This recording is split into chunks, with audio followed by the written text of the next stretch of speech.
कुछ समय पहले की बात है। अमेज़न के जंगल में काला कौवा और टुन्नी उसकी पत्नी रहती थी।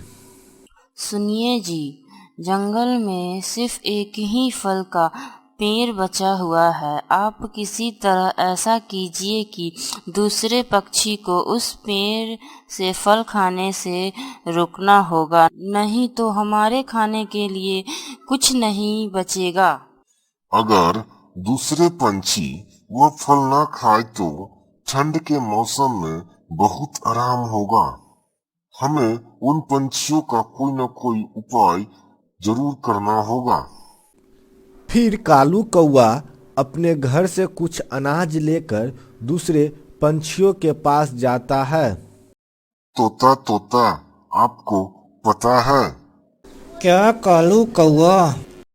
पहाड़ पर जो गुफा है उस गुफा में बहुत सारा अनाज है।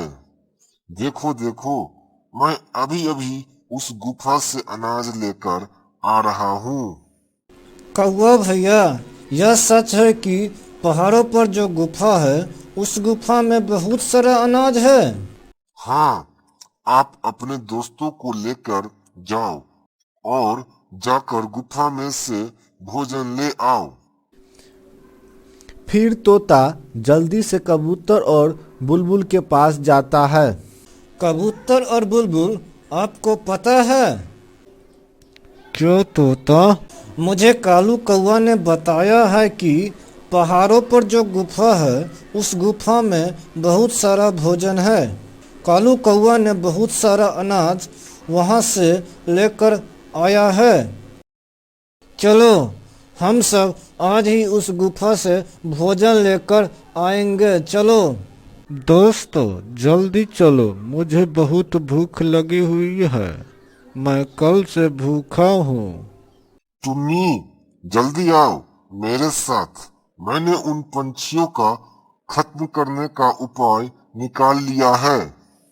ऐ जी, कैसा उपाय आप निकाले हैं? मुझे कुछ तो बताएं। मैंने पंछियों का गुफा में झूठ बोलकर सभी को अनाज लेने के लिए भेज दिया है।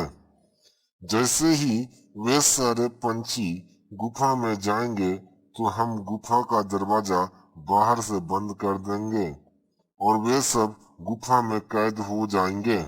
तो फिर हम दोनों खाएंगे मीठे फल अकेले ही। फिर काला कौवा और टुन्नी छुपकर उन पंछियों के पीछे पीछे जाते हैं। जैसे ही पंछी गुफा के अंदर जाता है, कालू कौवा और टुन्नी चिड़िया जल्दी से जाकर एक बड़ा पत्थर गुफा के मुंह पर रखकर गुफा से बाहर निकलने के लिए बंद करता है। तोता भैया, यहाँ तो कुछ भी नहीं, ना तो दाना है और ना ही पानी। उस कालू कौवा ने जरूर हमसे झूठ बोला होगा। यह जरूर उन काला कौवा की कोई चाल होगी। हमें जल्दी से इस गुफा से बाहर जाना होगा। वह सब जैसे ही गुफा से बाहर निकलने लगता है तो गुफा का मुंह बंद देखकर वह सब हैरान हो जाता है। लगता है बाहर से किसी ने गुफा के रास्ते बंद कर दिया है। दोस्तों, हम सब के साथ बहुत बुरा हुआ। उन काला कौवा ने हमारे साथ बहुत बुरा किया। आप चिंता ना करें। जो दूसरों का बुरा सोचता है हमेशा उसका ही बुरा होता है। खाओ खाओ कालू जी, मीठे फल खाओ। अब कोई भी इस जंगल में नहीं हमारे सिवा। अब तो हम ही सारे फल खाएंगे, मीठे फल। अब तक तो वे सब मरेंगे भूख और प्यास से उस गुफा में। फिर कालू कौवा और टुन्नी मौत से खाने लगे मीठे फल। इधर बुलबुल और उसका साथी भूख से परेशान हो जाता है। तभी बुलबुल रोते हुए गुफा में दूसरी तरफ जाता है और वह हैरान हो जाता है। वहाँ तो ढेर सारा दाना और फल था। तभी बुलबुल अपनी साथी को आवाज देता है। कबूतर भैया, यहाँ जल्दी आइए। कबूतर और तोता भी वहां आ जाता है। बुलबुल भैया, यहाँ तो बहुत सारा दाना है, हम सब बच गए।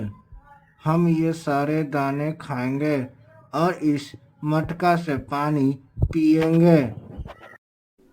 फिर वे तीनों जी भर के खाना खाता है और उनकी जान में जान आता है। फिर धीरे धीरे इसी तरह समय बीतता जाता है और फिर आहिस्ता आहिस्ता कालू कौवा और टुन्नी के पेड़ से फल खत्म हो जाता है। ए जी, अब तो इस पेड़ से फल खत्म हो गया, अब हम क्या खाएंगे? अब इस जंगल में इस फल के अलावा और कोई दूसरा फल का पेड़ भी नहीं है जिससे हमारा गुजारा चल सकता है। अब लगता है हमें इस जंगल को छोड़कर किसी दूसरे जंगल में जाना होगा। तभी टुन्नी को भूख लगता है। कुछ दूर जाते जाते वे दोनों गुफा पहुंच जाता है। हम दोनों ने बहुत बुरा किया है, अपने दोस्तों को भी मार दिया और अब हम भूख से भी मर रहे हैं। बुलबुल चिड़िया होती तो वो आज कोई न कोई उपाय निकाल ही लेता। ए जी, एक बार जाकर तो देखो कि वह पक्षी अभी जिंदा है या मर गए। तभी कालू कौवा बाहर से गुफा का पत्थर दूसरी तरफ। आप सब जिंदा है? हाँ, तुम दोनों ने तो हमें मारने की पूरी कोशिश की थी, मगर ऊपर वाले ने हमें जिंदा रखा। हम सब यहाँ पर बहुत मजे में हैं। भागो यहाँ से। यहाँ हमें दाना भी मिल रहा है और पानी भी। ठंड के दिन हम इसी गुफा में गुजारेंगे और यहाँ दोबारा आने की कोशिश की तो मैं तुम दोनों को बहुत मारूंगा। फिर वे दोनों रोते हुए वहां से चला जाता है। बुलबुल और उसका साथी ठंड के मौसम में इसी गुफा में गुजारता है, जबकि दुष्ट कौवा भूख से मारे मारे इधर उधर घूम रहे थे। फिर हार कर थक कर वे जंगल छोड़कर किसी दूसरे जंगल में चले जाते हैं।